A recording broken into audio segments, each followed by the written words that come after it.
जब हम आत्मिक जंगल में अपना विश्वास का जीवन जीते हैं, तो हम अक्सर कई कठिनाइयों और परीक्षा और क्लेशों का सामना करते हैं।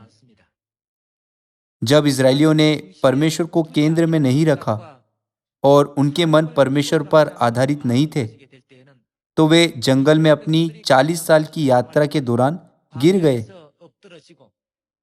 हम बहुत सी भविष्य सूचक घटनाओं को देख सकते हैं जहां वे कनान देश में पहुंचने से पहले ही जंगल में नष्ट हो गए थे, जिनकी उन्होंने आशा की थी।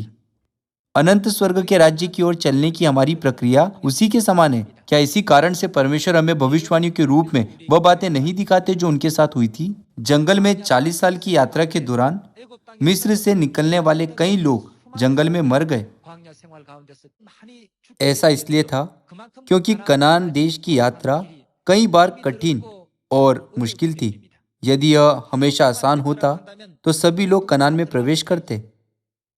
इसलिए परमेश्वर ने कहा, जो लोग अपने विश्वास के जीवन में अंत तक विश्वास योग्य और सिद्ध है, उनका उद्धार होगा। चूंकि यह परमेश्वर द्वारा दी गई शिक्षा है, जो इन सभी बातों को जानते हैं, तो आइए हम अंत तक अपने विश्वास में कभी असफल ना हो।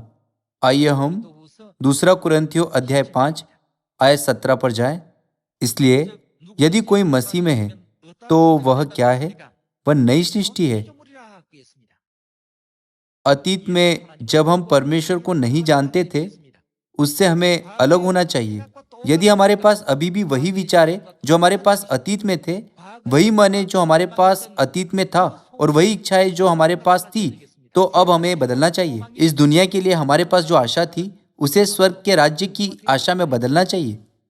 उत्पत्ति 1 और 2 में परमेश्वर के निर्माण कार्य के बारे में सोचिए। परमेश्वर ने आदम और हवा को छठे दिन अपनी सृष्टि के अंतिम भाग के रूप में बनाया। लिखा है कि मनुष्य को बनाने के बाद परमेश्वर ने वह सब देखा जो उन्होंने बनाया, और वह बहुत अच्छा था।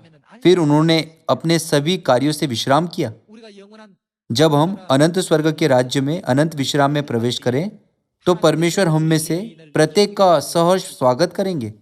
जब परमेश्वर देखेंगे कि हम मसीह में नए बन गए हैं, तो यह बहुत ही अच्छा होगा और वह बहुत खुश होंगे।